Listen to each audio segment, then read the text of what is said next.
I'm going to give you a little demonstration of how creation happens. And we're going to tell it to you in a sequence of conversation that will open within you an awareness that will make what we're going to say next and all the rest of this morning together, it will make it make sense to you in a way that perhaps it never has before. You understand the concept of momentum. We like the analogy of the car at the top of the hill. Take the brake off, take it out of gear, and you decide you'll just nudge it to see what momentum's really like. So you nudge your car, and it begins to move over the crest of the hill, and then you realize you don't need this demonstration. You know from life experience what momentum in this case will be. And so you come to your senses right away because you like your car. And you step out in front of it and you let it bump up against you, and the momentum stops because you caught it early. You wouldn't want to be at the bottom of that hill attempting to stop that momentum. So when we notice, or you notice, that you've got a belief going that doesn't serve you, and we say to you, it's simply a momentum of thought that isn't serving you, part of you wants to argue about it because you believe it because it has been happening. It's a reality that you've observed, and so therefore it seems like it should be believable. But we want you to understand that even if you decide that it is a belief that you don't want to keep active, you can't just stop believing that all of a sudden because there's too much momentum about thoughts. Life is still delivering to you remnants and pieces of it to sort of, not with the purpose of keeping it alive, it's just the consequence. In the same way that there's no evil force trying to drag your car down the hill into a big crash at the end. It's just a natural consequence of momentum. So when you realize, or this is what we want you to realize, is that there is a point, an earlier point, where the momentum is easier to stop or easier to slow. There is a point in every conversation on every subject where it's easy for you to begin the momentum in the direction of what you want. And that's that emotional place. That's that emotional center. That's that unconditional place. Hear these words and try to feel the resonance with them just a little bit. So, all right, you got that, didn't you? Everything about that makes perfect sense. There's nothing within you that argues with any of that. It makes perfect sense. So now, let's introduce law of attraction to the equation, because law of attraction, which says that which is likened to itself is drawn, is of course the reason for momentum. Because when you think a thought for as little as 17 seconds, law of attraction delivers another thought to you that is like it, and now there is more momentum with the joining of the two thoughts. And in another 17 seconds, more momentum, and another more momentum. Cross the 68-second mark, and you've got momentum going. That's the point where you should have kind of wanted to get out in front of it before it bumped against you, because now, when you get out in front of it, it might knock you down just a little bit. Momentum. So let's say that you are like a normal human, and you're thinking about your day, you're thinking about your life, you're thinking about your world, you're thinking about the personal things and the not so personal things. You're thinking a lot of thoughts. You're engaged with life. And some of the thoughts you think serve you really well, some of the thoughts you think don't serve you so well, but you're just thinking thoughts because there's thoughts to be thunk, right? So here is this thought about something that you want, and you're thinking about this thought of something that you want, and it starts in a gentle place. Let's say that you started early enough in the day that it was easy to get it going in that direction, so you're thinking about what you want on this subject. It might be a lover, it might be financial remuneration, it might be purchasing business real estate, it could be any number of things. So you're focused upon this desire, and so far, so good. You're thinking about it, and it feels good to you to think about it. It feels fresh, feels exciting. The idea of it really feels good to you. So you're thinking that thought, and then, because you've got a belief that contradicts it, that's in the vibrational vicinity of that subject, you think, but I cannot really afford that. So now you've got this thought of what you want, and this contradictory thought about it, and so you're not ever thinking two thoughts at the same time, but you're thinking them in close enough proximity to each other. I want it, but, I want it, but, I want it, but, that you've got a little vibrational wobble going here. You want it, but, so there's a little wobble going here. If you will step back right now and soothe that wobble. Law of attraction is going to help you take that thought of desire to another place. But if you don't, the wobble's going to keep you from moving purely forward with that thought. So it goes like this. Let's say you don't catch it because it didn't feel very big. It wasn't gut-wrenching. You didn't really even notice it. You're not that in touch with your emotions. You're not that pure about your non-wobble thought yet. And so you think about how you want it, but. And then you think about how you've wanted it for a while, but. And then you think about how you hardly know anybody that's got that. And so now your thoughts are continuing. Law of attraction is causing each part of this thought to be greater. Are you getting the sense of this? But the wobble's getting greater too. So now, pretty soon, you want it, but now you're talking to your friend about it. Oh man, I've wanted this thing that I can't have for so long. Yeah, me too, your friend says. I can't even remember the last time I had anything like that. You know, I know somebody that's got it, but you don't even want to know that guy. That guy is so egotistical, centered. That guy is so hard to talk to, doesn't want to talk to things that negate what he wants. So you've got this big time wobble going on now. With us so far? You're the creator of your own reality. You're vibrational beings. You live in a vibrational universe. Everything you think is vibrational. Law of attraction is managing the vibration. And when you think about what you want in its absence, you wobble. And wobble doesn't feel good. And the more specific you are in a wobbling posture, the more uncomfortable you will become. The more specific you become in a non-wobbling posture, the more exhilaration you will feel.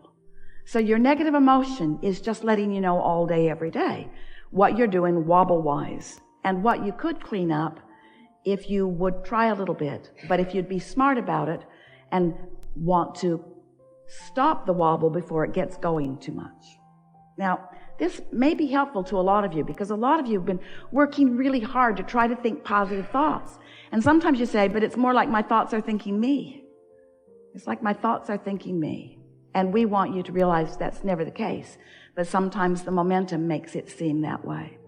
So the rule of thumb is to get as far into the good feeling thought as you can without wobbling. And in the moment that you start to wobble, back up from it just a little bit. Back up from it just a little bit. So we can feel you're with us so far. Now I want to introduce into this conversation another subject that you as humans have been talking to each other, talking about for a long time. And that's the subject of unconditional love. But you have been misunderstanding completely, almost to a person, what that even means. Because what most of you think unconditional love means is, you see that jerk doing something ridiculously awful and you say, I love him. Because by the time he feels like a jerk to you, you're wobbling. And you are not in a place of unconditional love. It's gone too far before you caught yourself in the middle of it, you see. So what unconditional love is holding vibrational alignment with who you are, no matter what the conditions are around you. It's a steady footing no matter what. Someone said to us the other day, Abraham, how do you get rid of doubt? And we say, we love you so much and you're not going to like us very much after this answer. But the way you get rid of doubt is before it starts. Because if you wait until you're wobbling that much about something, now you just can't turn around on a dime like that. It's not likely that you're going to change the thought. You have to start at an earlier place. So that's why we wanted to demonstrate for you this wobble as it gets out there further and further with more details, more distance between what you really want and who you really are and what you're believing in this moment. Big time wobble in your vibration. So unconditional love, you can understand this, you'll get it easily if you just think about the emotion rather than the details that are causing it. If you just think about how you want to feel rather than the conditions that cause the way that you feel. Just go there in your mind for a moment. Just think about what it feels like to feel love.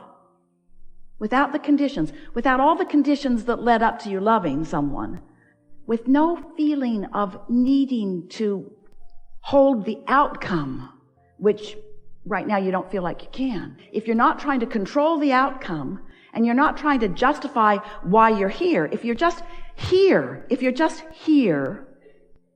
can you feel how you could, if you would try just a little bit, you could find an emotion? So, Tracy doesn't want us to tell you this story, but we're going to tell it to you anyway. And Esther's not sure she wants us to tell it to you, but we're going to tell it to you anyway. Because we tell stories unconditionally. We don't give a rip what you think. So, Esther and her family were at the Spurs game the other night. Spurs are the basketball team in San Antonio. And they are in the championship. It's the finals. And it was the first game of the 7-game series, and Esther is hooked on it. So they are at the game, and the air conditioner in the stadium was not working. And there are 18,000 people in there. And it was hot. San Antonio.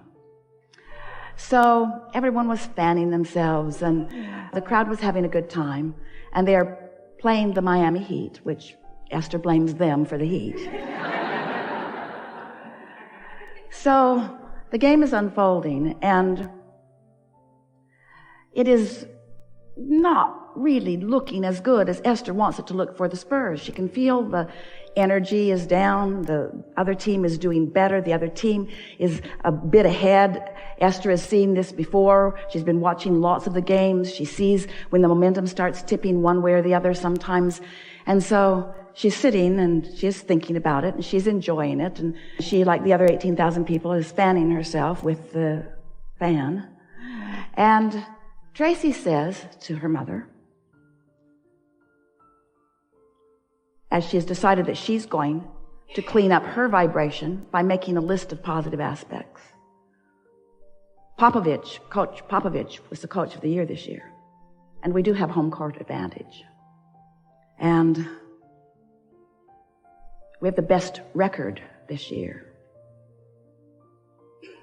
And Esther said, you know, Tracy, that feels like an old process. Because I can feel the effort in it, can't you? Can't you feel that it's like we're trying to talk ourselves into something? Can't you feel the strain in it? Because Tracy was sort of frantically going down her list, positive aspects. We've got to help these guys. And Esther said, do you remember the video that you sent me a few days ago? It's a video about the San Antonio Spurs. Someone put it together. It's so lovely. Do you remember that we sat there with tears in our eyes as we felt such love for these men who have come together? Remember that? Remember how they gathered this one from this country and this one from this country, and they all became a sort of family, and they've got this system that they do, and they all share the ball, and nobody's the hot dog, nobody hogs the ball. They're all easy to pass. They love each other so much. Nobody cares who actually gets it in the basket. They just want it in the basket. And so just with that, remembering how they felt when they watched that video that brought that feeling of love forth within them as they watched it, they sat there in that feeling of love, and then, boom, 13 points right away. Right away. Tracy looked at her mother. Esther looked at Tracy. Tracy said, do we dare be so bold as to even think that we have affected this? And Esther said, of course we did. Of course we did. Look at them. They're all miserable. Everybody's fanning themselves. Everybody's worried about what's going to happen. One who's connected to the stream is more powerful than a million who are not. Find that place of unconditional love. Esther's been practicing that quite a bit lately. She's been practicing finding that place of unconditional love. It's not the easiest thing in the world to do when there's conditions all around you that are demanding your attention, but you can do it. And if you can find that place of unconditional love, loving because that's who you are, loving because that's who you are, loving because that's all that you are.